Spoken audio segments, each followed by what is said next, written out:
everyone. This is Robert Mukes, aka Rufus Jr. Thanks for tuning in to the 13th Wolfman.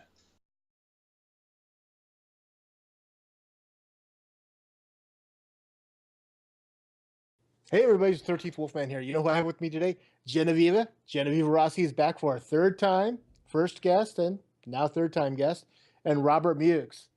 You know him as Rufus from House of a Thousand Corpses. Welcome to Sit Down, you two. Girls first. Thanks for having You guys can say whatever. Thanks for having us. Girls first, Genoveva. Thanks for having us here, man. We really appreciate it, and we really appreciate the horror fans as well. Yeah, I'm a huge horror fan. I've said it before. It goes back to my youth. I mean, I was like 5 when I first started watching horror. So, you know, I'm just glad I can get you on here, man.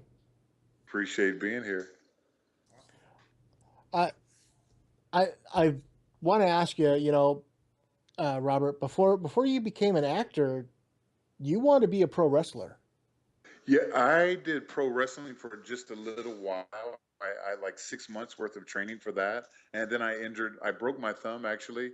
And that took about 6 weeks to heal. And then my first training session after that, I compressed my spinal cord. And it wasn't that bad. I mean, no permanent damage, but I had to do some therapy, some chiropractor therapy on it and acupuncture and I was kind of jacked up for about a month or two. And so I thought at that point, I was in my early 30s, probably like 32 or 33. I thought I probably missed my opportunity. A little bit too old to start off new at that sport, at that profession. So I kind of bailed out and just kind of put more energy into acting. Yeah, I mean, I can see where that mindset goes. I mean, there's a lot of stuff that goes into pro wrestling. Were you developing for? I mean, at the time, WCW was still around. That's correct. WWF and actually John Cena. What did he call himself? Prototype for a while or whatever. He's like a superstar in that business now. He went to the same school that I went to down here in Southern California in Huntington Beach. Rick Bassman's training facilities for WWF. Actually, we were trying out for WWF. Well, that's where Sting trained. Was right. Done in. I was only there for 6 months, as I said, so I never got a chance to meet him. But yeah, I'm just saying, Southern California. He's a superstar. Yeah, he was already rolling when I was training for that. Yeah. I read somewhere that you didn't reprise your role for Rufus, you know, in The Devil's Rejects. Is there any reason why? Right to the rough, tough, stab me in a heart question. Yeah, back then, I didn't want to die, man. I didn't want to die on film. And right off the top, Rufus Jr. gets shot to pieces. So I elected to let the stunt guy do that, Tyler Maine. But it sure worked out well for him because he got a chance to do a couple more of Rob's movies. So, you know, it worked out really well for Tyler. You know, Rufus actually, I mean, I'm not the biggest fan of House of a Thousand Corpses. Why am I talking to you? Well, no, I mean, the movie itself, style-wise. Wolfie Jr., what'd you say? Style-wise. I mean, okay, cool. All right. You know, but Rufus was one of my favorite characters in that movie. All right, that's good to know. And it kind of bugged me when I saw Devil's Rejects. I'm like, this is a cool movie. All of a sudden, Rufus is dead? That sucks. Right away, like within the first 5 pages of the script, I feel your pain. Trust me. Yeah. Yeah. But it worked out for you, man. I mean, you're still doing a bunch of other stuff, you know. I'm a working actor. I've had insurance for like 22 years, so I think that puts me in a professional category. But I would like to do more now. I have 2 young, beautiful daughters that I'm responsible for financially and all that good stuff, and I spend a lot of time with them. So the pressure's on. You know, I'm not just taking care of myself. I'm taking care of a family now. So I think I would have taken that dive if we could turn the time. If I had my daughters back then, I would have went on and taken the shots, the bullets to the head. I don't know, man. You've had a lot of interesting jobs, though. I mean, you played 5 years of pro basketball in Europe. That was fun. You know, I mean, that must have been an experience in itself. I don't see Europeans being as crazy about basketball as we are here. Some places they actually are. In Italy, man, they sell out the arenas. Although I didn't play there, south of Europe, south of France, etc. Man, people are very passionate about basketball. We have not won every Olympic that we participate in the World Tournament of the Olympics, but and I did 1 year in Brazil, and the fans there were very passionate and digging it as well. Unfortunately, I didn't make it to the big league, but I had a good time. I'm from Indiana, so I played. I was kind of forced to play high school basketball, and I did my time in college, and I was fortunate enough to do 5 years in Europe. Yeah, it was pretty awesome. Well, isn't anyone over like 6'5" from Indiana forced to play basketball? You kind of like you get slapped around if you're a tall kid and you don't play basketball. Yeah, exactly. I mean, you're talking about Larry Bird, and Yeah. Just high That's school basketball is very, very, very super popular back in the Midwest and traditionally Indiana, big time. Yeah, I think they did a movie on that, Hoosiers. That was a pretty cool movie. A couple of my buddies worked on that. Hey, you're working on a movie called Bone Tomahawk. Yeah, I worked on that for a couple of days. Yeah, could you give us some insight on what the movie's about?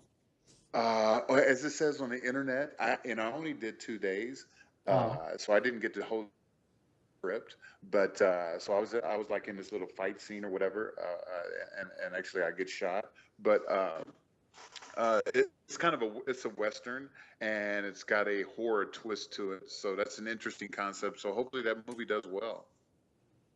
and Genoveva, don't want to leave you out of the conversation. I know you've been busy. You're working for what? You got 2 magazines now you're working for, Yeah, I'm working for Malevolent Magazine and Diabolique Magazine. Yes, yes.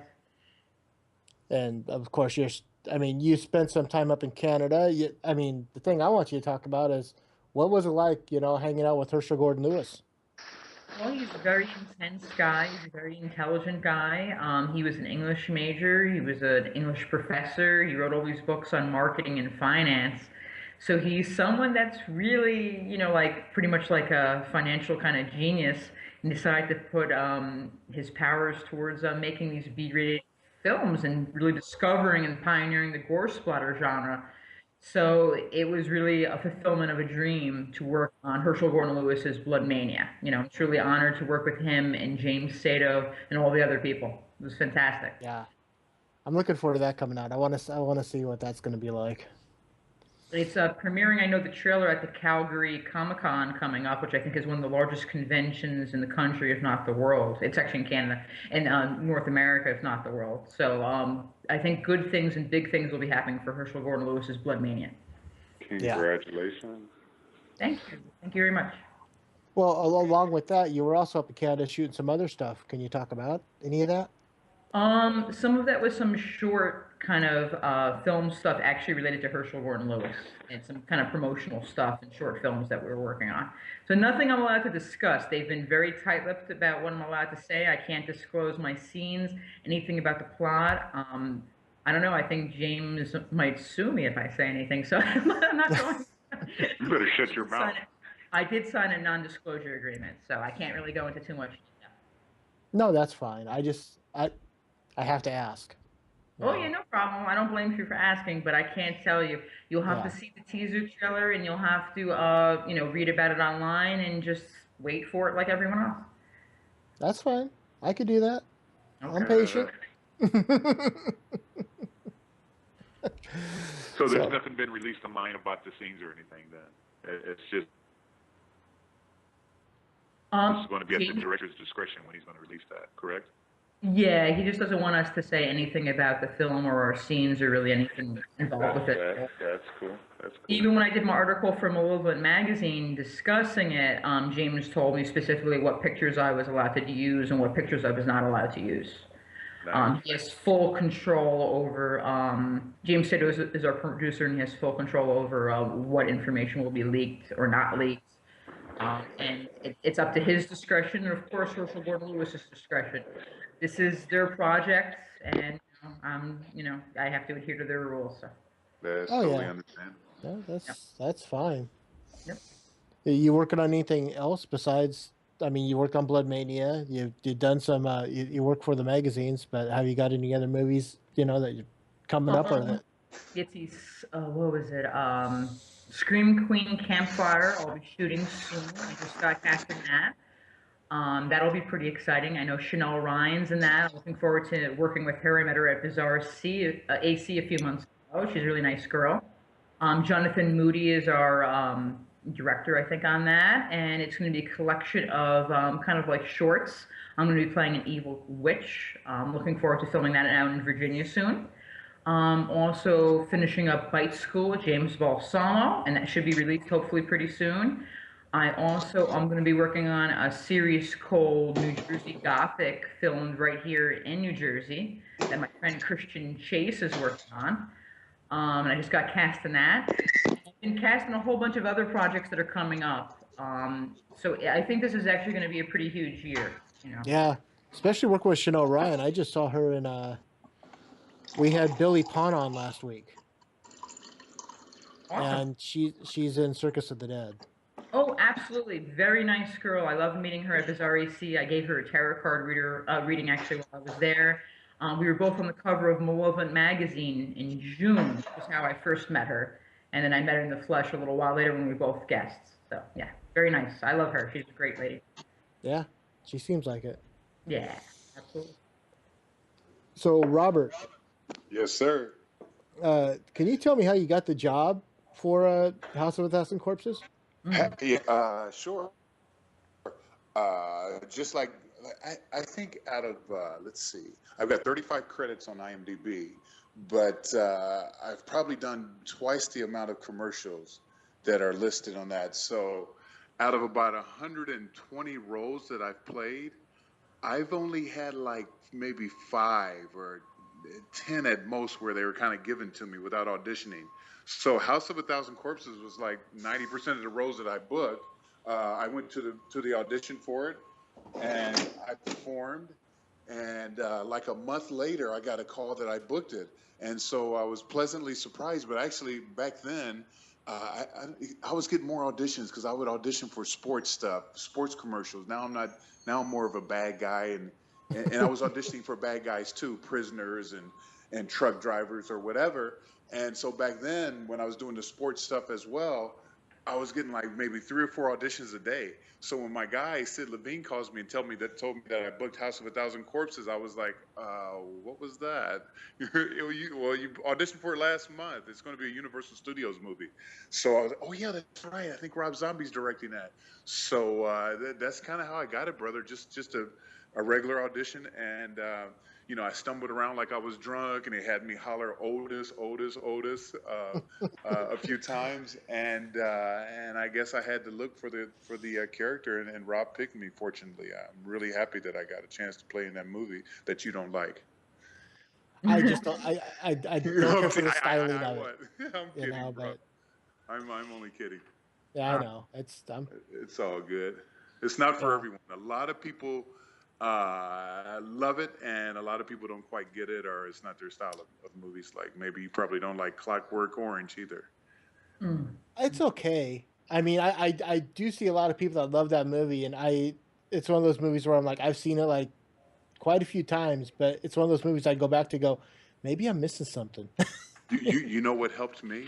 Because I went to the premiere and I didn't quite get it, but I went with a buddy that loved it, and he's loved horror movies forever, but I wasn't quite getting it. And Rob Zombie had a article in People's Magazine where he said it's a effed up movie for effed up people. So I have a buddy that likes to get effed up, and so Jim Van Bever and I.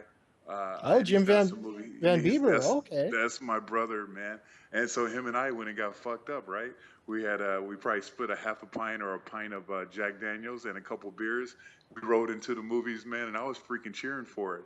So maybe that's what's missing for you. You might have a couple beers before you check that movie out. Yeah, maybe. Just to loosen up and understand it, and then you'll get it, and then you'll probably appreciate it after that. Maybe. I did read that the shooting on that movie was kind of insane and fun at the same time. Mm-hmm. You Yeah, know? the art direction of the movie is actually phenomenal. The editing is probably what throws you off because that's what threw me off. All the inserts, the Yeah. African American guy saying, "This is hell. This is." I'm like, okay, is that a different movie? Did somebody change the channel or what? Where did he come from and what's that Yeah, for? the Or 19 the at the beginning of the 1940s, movie when the burlesque cop, yeah, burlesque. the It's beginning of like, the movie when the channel turns or whatever, and then the insert of yeah. baby licking the skeleton. That all threw. Pardon me, that all threw me off. I just thought it was going to be a straight through Texas Chainsaw Massacre type of thing, and that's how it was when we filmed it. You never know until something's edited and the special effects that are put in, etc. But I love it now, and it's not just because I'm in it, but to be honest with you, I probably do like most of the stuff that I've done. But I always critique my performance. But I'm kind of harsh on myself in that regards. But I truly enjoy the film. I get it now. It took me about 5 viewings, and Jim Van Bever and I, and a pint of Jack Daniels and a couple beers, and now I'm in love with it. That's, man, maybe I need to go back and watch it again. It's been Yeah, no, but honestly, have a cocktail first, bro. Loosen up and have a cocktail, then you'll get it. I only watched it the one time actually when it came to home media, Uh-huh. and like I said, I didn't get it. So The maybe I need art to go. direction, I think you mentioned that it was fun and creepy at the same time.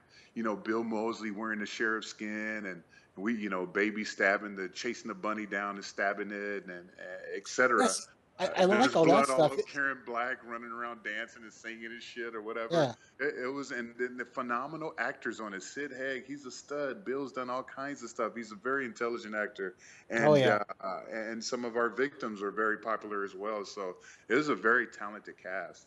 yeah. You got Rainn Wilson, but I think before he even did The Office. Precisely, brother. And the Chris guy does interviews for The Walking Dead too, The Walking Dead as well. And let's see, the Jennifer, I forgot her full name. She was on a movie with Billy Crystal, 1 Hour Photo, and I believe the other victim works occasionally as well. So everyone's a worker. Erwin Keys, he's done so Erwin many Keys. roles. He's a stud. I think he did a cult classic, Escape from New York, perhaps, Yep. or The Warriors. No, he's in The Warriors, isn't he? Isn't he a cop in The Warriors? Erwin I think Keys. I think you're right. Yeah. Stud, I love that stud, movie. stud. Super popular cast, man. Yeah. Really popular. I was so fortunate to be a part of that. And Who's amazing. more who was more interesting to meet? I mean, when you first met him, was it Bill Moseley, Crazy Chop Top, or was it Sid Haig? I unfortunately did not meet Sid until the premiere because I don't have any scenes with Sid. So, Oh, the movie is okay. shot in 30 some odd days, 30 low 30s, 32, 35 days. And you only come to the set when you're working. So I think I got a chance to, out of the month contract, I think I worked like 10 days or 11 days or so, maybe 12. And it's been a while. It's been like 14 years, I believe, 15 years since we filmed that. And so I never got a chance to meet him. I never got a chance to meet Sid until this convention thing that I've just started. And Sid is awesome. I love sitting next to Sid. He's super, super cool and mellow. Bill as well. So my favorite, who was interesting to work with, Bill is very intelligent and super witty and funny as hell. And I could not spend too much time around Bill because my face would hurt. And I just started acting. My face would hurt from smiling so much. And I just started acting. I was like more of a definitely totally method guy. So I was kind of like thinking about tough stuff that I've been through as a kid and doing a payback or whatever.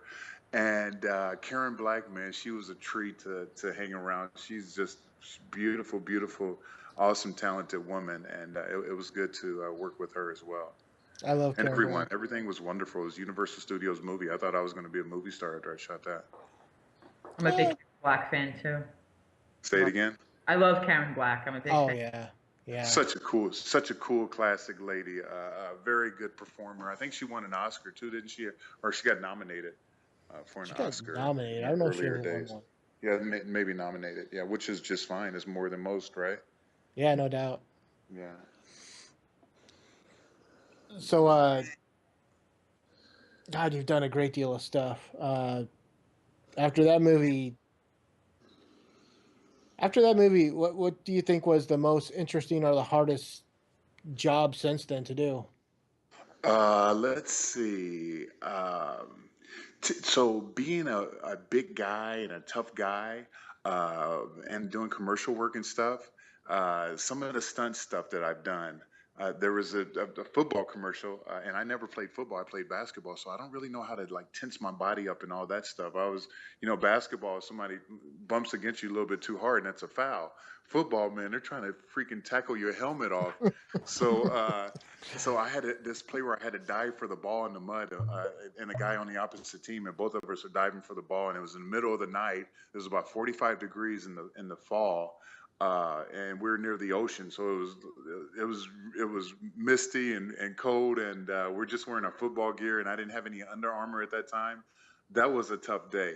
And robbing a bank on a direct TV commercial about 4 years ago, where I had to, after we came out of the bank, I had to jump in this van, and in the back of the van, it really wasn't set up for four guys to jump in the van. There was nothing to hold on to, and the van takes off really fast and goes over this curb and everything, and it's bumping around and shit, and that was kind of challenging as well. Not having anything, not being really strapped in this van. It takes off peeling out, and we jump over a curve, and that was a tough day too. But yeah, it's still good. It's still worth it, man. Acting is awesome. I love acting on indies and big jobs. Everything is really, really cool. Acting is phenomenal. It's my life now. But what is the official height scale when it comes to you? Because I've read a couple of different things. I'm 6'10", so Okay. I've only seen that. Yeah, I'm I 6'10". read somewhere that you're like 7'1". So Maybe that's probably from some wrestling I think is what promo, it because is, those because I guys know are always, yeah, they pump they themselves up. always add a couple inches on to make Yeah, everyone, it's like yeah. Hulk I'm Hogan's just supposed to be 6'10", and he's really like 6'6". 4, yeah, 6, maybe not even 6'6". He's probably, but he's a mature gentleman now, so maybe like I might just be 6'9.5" now that I'm 50 years old. I'm not sure, but I was, when I was younger, I was 6'10". That's cool. Genoveva, sorry, I'm not trying to ignore you. No, that's okay. We don't have to discuss my height. It's not as impressive as Robert's. Oh man, so you're still modeling? Yeah. I'm working on that kind of stuff. I just had a shoot recently with my friend Stosh Pix. He's my personal photographer. I just met up with him last week, so that was really exciting. I had him with that. And yeah, and I'm working with Malevolent Magazine on my feature, A Day in the Life of a Scream Queen, and then I'm promoting Diabolique Magazine and working on acting in movies, and just doing a whole bunch of different things. So. How'd you hook up with Diabolique? That's a good question. I met Greg, the owner of Diabolique Magazine, at a business meeting where I was in negotiations to be a guest at a convention called Blood and Babes that Diabolique Magazine sponsored. That was over the summer. We went out for sushi with the guy putting together the convention, and there was Greg. And I met Greg that night. So. That's how it works. Yeah, it was right on. We were in at a beautiful sushi restaurant near Times Square. So. Right place, right time. Exactly. We happened to meet each other.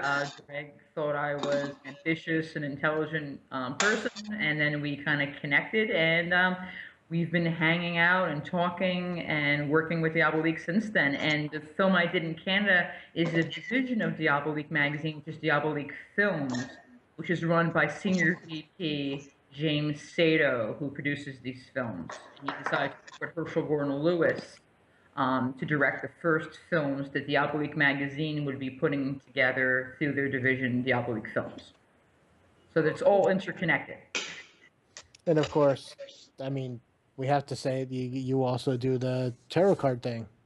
Exactly right. So I do travel around the country doing professional tarot card readings. I'm especially busy around Halloween.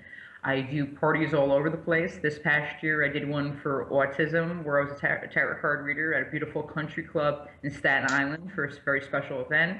And I also went to a couple different colleges and was part of their Halloween parties. And I do. That was fun. Yeah, that was a lot of fun. It was a lot of fun. It was very hectic around Halloween time. My Halloweens and my Octobers are extremely hectic between the acting, which seems to get really busy in October, the public appearances, and then the tarot card reading. That's like my busiest month of the whole year. Yeah. Well, of course. I mean, it's horror's busiest month of the whole year. You know. Exactly. So And for that month, I was on Manhattan Public Access. I was on Staten Island Public Access and Queens Public as like a horror scream queen guest because it was October and they wanted to do something Halloween related. yeah, I love the pictures. I mean, you say you got your personal photographer, and I've seen a lot of the. You've posted a lot of his stuff on your Facebook, and I love the stuff that he comes up with. He's a fantastic guy. He's a really good friend of mine. I've known him now for a couple of years, and he's come with me for so many different events and taken some really amazing pictures. And he's become a really close, good friend of mine. I met him at a meet and shoot at a zoo a couple years ago, and then he's become one of my best friends and my personal photographer, and just someone that I have a really strong creative interaction with. But also, we're really comfortable with each other on a friendship level. He's just a wonderful person. Now, is he the one that shot the banana picture? Yes, that was actually that's my most famous picture probably.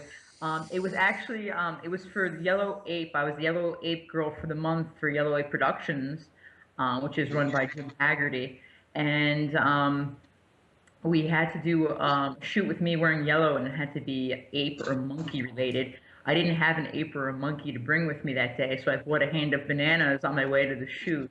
We shot at a beach, and we used the bananas in every shot.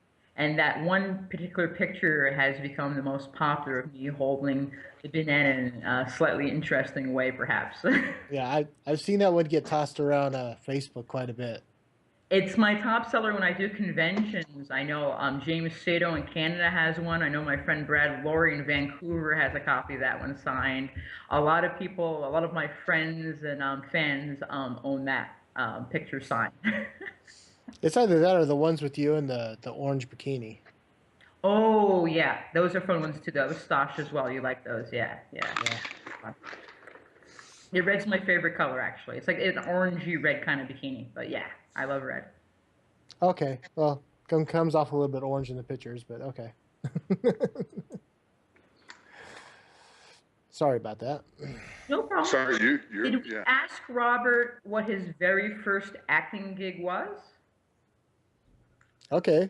Because that's what I want to know. That's a really good question, Genoveva. I was a basketball player and a commercial, and it did really well. It was for a Nike commercial. It was my third audition, and I booked it and became a member of SAG right away. And within a couple of months, I got another commercial, and it put me in that insurance category of being a professional actor and having insurance for my talents. So I was a basketball guy. I just resigned from play basketball, and I was doing commercial auditions, and I booked that. Wow. If that's acting, my first acting where I had dialogue was a show. Let's see, Men Behaving Badly. It was I a remember Rob that Schneider, show. yeah, Rob Rob Schneider sitcom. Yeah, Rob Schneider and Justine Bateman as Rob Schneider's best friend's roommate or whatever. exactly. It was a pretty cool show. It was in the top 10. I've done about 10 top 10 rated and some number one shows as well. CSI and Persons of Interest, Criminal Minds, etc. But yeah, that was a fun show, man. And sitcoms and back then when I first started acting, a lot of times I'm this tough, rugged guy, and so I say something kind of a little bit intimidating, but in the script, that's the joke of the scene, and then people would laugh. Like even on the auditions, I do something or whatever, and we're trading dialogues with one another, the casting assistant or director, and then I do my line, and then the assistants or the producers or whatever start laughing. I'm like, guys, I wasn't being funny. I'm trying to be a hard ass here, and so that was kind of challenging for me. But Men Behaving Badly was my first. Thing where I wasn't playing basketball or doing sports or whatever. And I was just big, mean bodyguard in charge of this warehouse. Then you had a great start then, a great start as an actor then. Wow. Yeah. I actually really loved. That was actually a show that I loved back then because it was also based off of an English show called Men Behaving Badly. Right. Yeah, I never knew that. Yeah. Wow, that's cool. It was pretty cool. Pretty cool. I think it was CBS, I believe. It was a network show. CBS or NBC, one of the two. Yeah, it was a good hit for me. So that's it, bro. I kind of fell into it, just kind of being big and growing and transitioning from being a basketball player to an actor, growing my hair long and lifting weights, and just making myself more intimidating. And then I started getting roles like that. Oh yeah, I mean, but I mean, there's quite a few guys that are kind of like they kind of get typecast as the big badass. Mm-hmm. You know, the guy, I don't know if you ever watched Home Improvement, but the guy that had the long beard and the long hair. Yeah, no, I seen a couple episodes, but I don't remember that character. He was one of the construction workers that would come in from time to time. Right? Uh, his name is Mickey Jones, I don't know him. and he was actually the drummer for Kenny Rogers' band First Edition back in the 70s. Nice. But he looks like a biker, so he gets cast as bikers. And so it's just kind of funny. Or a tough construction guy. Yeah. Yeah, tough construction guy. Yeah, I don't know if I don't know if I've ever met him or acted with him. I wouldn't know him. Some guys I know that I see all the time in auditions or whatever, and that I worked with as well. I don't know their name, I wouldn't remember their name or whatever. So, yeah, nice. Does he still work? Is he active? Is he still? Yeah, he's still working, I believe. Cool. If you were to see a picture of him, I would recognize. You'd go, okay, I've seen that guy somewhere. It's one of those faces, Uh-huh.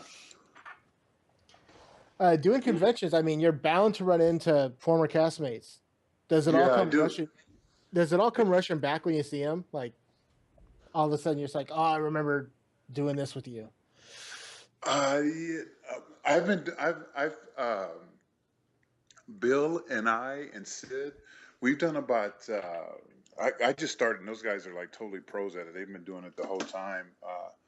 But I've had an opportunity to sit next to those guys like 4 or 5 times over the last year and a half, and not really. We're just kind of hanging out and there for the fans, and so not necessarily. I tease Bill a little bit and say Otis, like just randomly say that just to tease him or whatever. But no, we really don't discuss or have any conversation about the film itself. If it was me, I'd be like, I'd have to switch it up every now and then. Go, Otis, chop top, Yeah. Otis, Exactly. Yeah.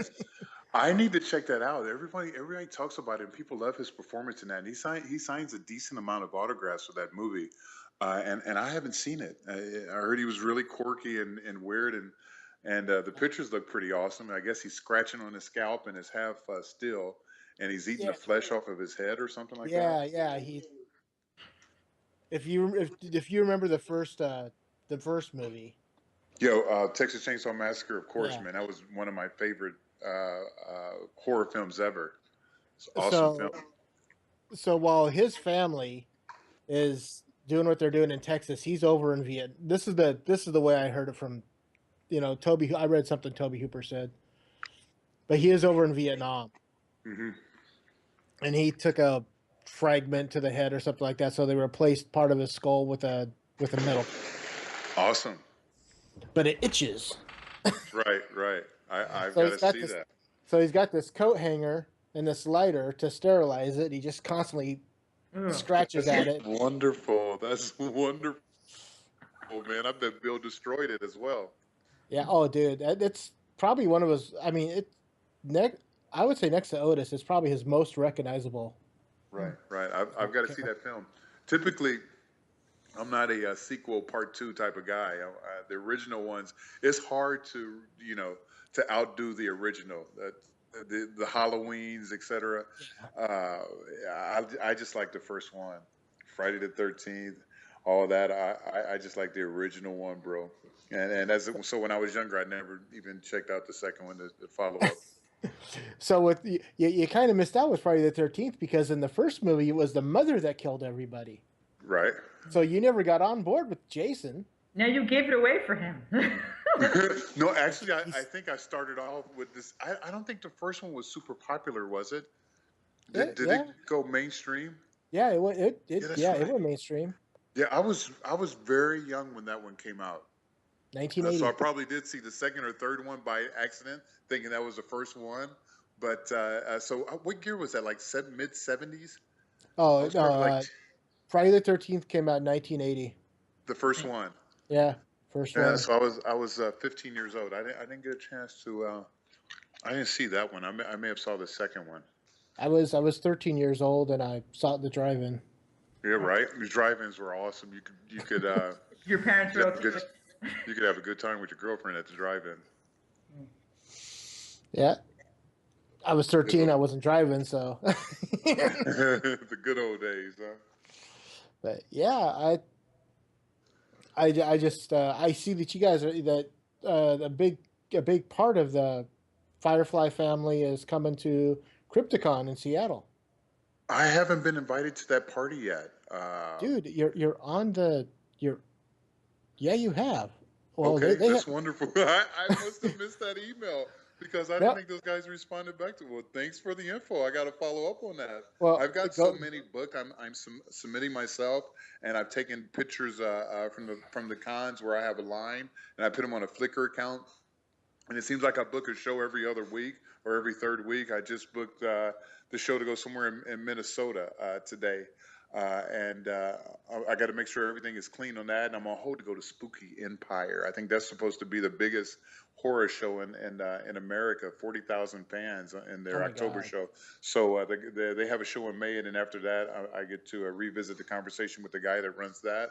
I'm excited about that. I'm excited about every con actually, but that's good to know. I didn't know I was invited to Seattle. I think I get to go to Portland too. We got one booked in a new con in Portland is warming up, and I'm in negotiations with those guys. So that'd be good. I've never been there. Period. Never been up northwest. Yeah, they have Sid Haig, Robert Mosley, Bob Mosley, Bill Bill. Mosley. Um, Forsyth is going to be there, Uh-huh. and you're right next to everybody else. Robert And, Mukes. yeah, Robert Mukes. Okay, Rufus Jr. Huh? I'm just teasing you. Yeah, that's great. That's good to know. Yeah, I've reached out to those guys before, and I think last year they said that possibly next year we're going to have members from Corpses, and I'm like, I do well standing alone too. But so I think that was the end of our communication. But that's very good. I'm excited to get up there and I meet some Northwest fans and check out the area and see if I can spend a day, checking out Seattle. Man, it's a beautiful part of our Dude, country. Seattle is beautiful. Yeah, I've never been up there at all. I've Oh traveled the man. country playing basketball, etc., and I've never been to the Northwest.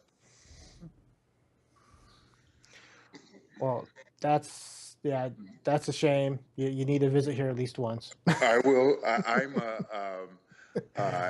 going to be doing the convention scene for a while. Actually, I'm healthy and I'm going to continue. I'm living healthier and healthier. My birthday was last month, and I've decided not to ever. And because I've tried this for quite a while to get in shape. I want to be a supervillain, et cetera. These are my intentions with exercising every day, and I get great opportunities with my agent here in town. But I finally stopped, and it's been a month since I touched dessert, and that includes potato chips and everything else. Man, the worst that I will eat is like a protein bar. But no more Snickers or any of that stuff. Well, So good for you, man. I'm trying to burn fat. But back to the point of traveling, the cool part about doing the cons, I get to go to Germany in November. You get to see the world and meet fans, and that kind of brings back my youth with playing sports. I played basketball, as you stated earlier, in Europe for 5 years, in high school and college, of course. I almost feel like I'm 20 years younger because I kind of have like a little bit of a fan base going now, and it's just wonderful. So I'm excited about that. That's good news, man. Thanks for sharing that with me. Do you know the dates on that? Just teasing. Yeah, it's the end of May. It's like May 24th through the 27th, I believe. I'm free that weekend. Yeah, Lucky me. go to crypticon.com and check it out. Yeah, I'm gonna reach out to those guys. I have their email, and maybe got lost in the shuffle somehow. I'm not sure, but that's going to be wonderful. Thanks a lot for the info. Oh yeah, I was looking forward to it because I was, I'm like, oh hey, I get to talk to him, but then I get to meet him, so Right? that's why I Yeah, brought it I'm up. there, bro. We got to get to Genoveva too here shortly. I hate to hog the scene. And Genoveva, I want to just do it. You do yours and I do mine because it's weird sharing the microphone. But really quick, on that note, I did a scene and I used it as my headshot. I was doing a scene in corpses and I heard a click beside me and I turned to the side and the photographer was there and he had his camera all wrapped up and everything. But this was 15 years ago, so it still made it. What they weren't digital back then; it was film, and it still made a little sound. And I was like, God, I looked at him like, God dog it. And he's like, oh, I'm sorry, Reverend. I'm like, no big deal. I start thinking about, when I was bullied when I was in the third grade or whatever. I'll get back there, no problem. So I did the scene, and when I got back, I thought, man, it's beautiful up here, all this old rusty shit and everything. And I was like, hey, bro, you think you could toss me a couple shots? And he's like, if you don't, and here I am telling everyone. He's like, if you don't tell anyone, I'm like, tell anyone what? Here I am 15 years later telling everyone. Like a week later, he hands me this envelope, and I've got some phenomenal stills from the professional Universal Studios still photographer of that movie. And when we're all posing together, some of the films, I mean, some of the pictures made it to magazines and stuff, but I have the cleanest copy of the original. I don't have actually the film of it, but just the 8x10, and they have really good scanners and stuff. So I've got beautiful shots, candid shots from House of a Thousand Corpses. Oh, that is so So cool. yeah, I got some good shit for you. I give you one, bro.